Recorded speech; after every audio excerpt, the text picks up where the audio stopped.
What if the person you're meant to spend your future with is from your past? One by one, people from your past will enter through the portal. Shut up! We met at confirmation. I haven't talked to her since high school. What the hell? You're gonna kill me. What?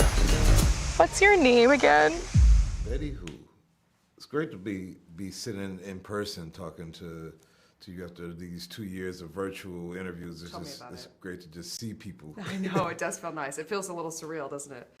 So I've checked out your show, and my first question to you is, what would happen if RCA came back? Oh my through God, the I'm portal? screaming. I'm screaming. That was not the question I was expecting you to have. You know, do you want my real answer? Yeah, what's your real answer as an independent artist now to look back and like? My real answer is I like to take responsibility for all of the part of our not so successful relationship that I played. I think that's a really important part about any relationship in your past, is understanding that it's a two-way street always, and if it didn't work out, there's a strong possibility that you were also adding some of the parts that didn't make it work out. And I would wish them so well. I'd be like, truly, good luck with your projects. This was not meant to, it was meant to be in the past for a reason. How does it, as an independent artist, like what's the joys of that? Like what of not being in a big label? Like how does it? What's the benefits to you as an artist of being independent? Like what?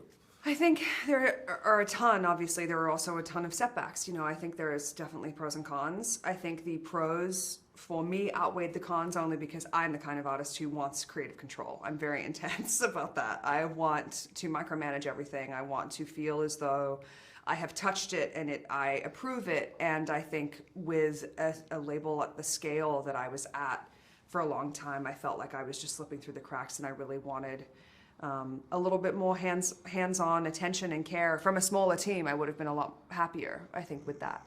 Yeah. And so I think if you don't totally fit into a mold that's working at the time, I think I also had not bad luck, but just interesting timing was the thing that I was doing versus culture, and I wasn't totally on the same train at the same time. And so when a label looks around at the landscape and goes, where do you fit? And you go, I'm not really sure, then they don't have the answer for that for you either. So I feel very grateful for the amount of creative control, for better and for worse, that I have now. As I'm finishing up a new album, I'm kind of like, I wish I had so much less control, because now I'm tired and at the point where it feels overwhelming. But I think I wouldn't trade that for the world.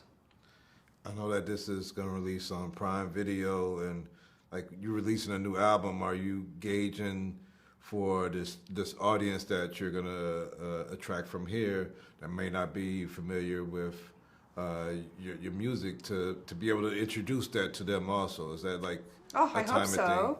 Yeah, I think especially over, as you said, the last crazy couple years where I haven't had a ton of human interaction, I think a goal of mine has been to come out of that time back to my career with a new perspective that includes the understanding that I can give my all to something, but I again don't have the control over what happens. And I think letting go of that and hoping for the best and hoping that a ton of people will see the TV show and love it and then be like, you're a singer? What? And then go listen to my music and be like, this is my favorite thing. That would be best case scenario, of course, for me.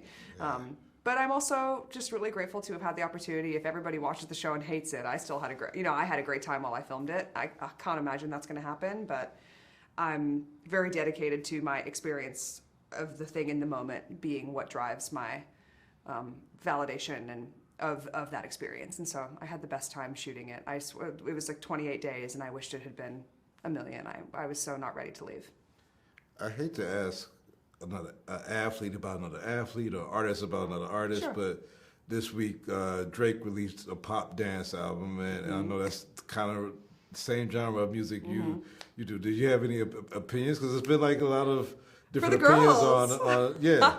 I honestly feel like it's sort of roaring 20s energy. You know, we're coming out of this time where everybody was repressed, whether it's like you're staying at home or whatever it is. I think everybody needs to kind of come out and have a little bit of a reawakening, and I think it's really exciting that like artists who I've loved and have been around for forever just are like, this one's for everybody, go out, have fun with your friends, this is for that. And I I respect everybody's creative process, and I think everyone should make the record for you and not for everybody else. Like you should hone into that. But it is definitely exciting to hear these massive artists be like, whatever, I want to see you at the club. And I'm like, yes, me and my girls will meet you there, Drake. You know what I'm saying? I'm in. Well, I can't wait to hear your new album. I can't wait till everybody gets to see this on Prime Video. And you did a great job hosting. So Thank you. So now you have another notch under your belt Thank of you. creative. I was very out of my element, but I tried to. You handled it. Thank did you. good. You know, Yeah. trying to lower the stakes. Feel like I'll do what I can. You know what I mean? Thank you for the time. Thank you, Jamal. It's nice to meet you. Thank you so much for your questions. I appreciate you. Take care.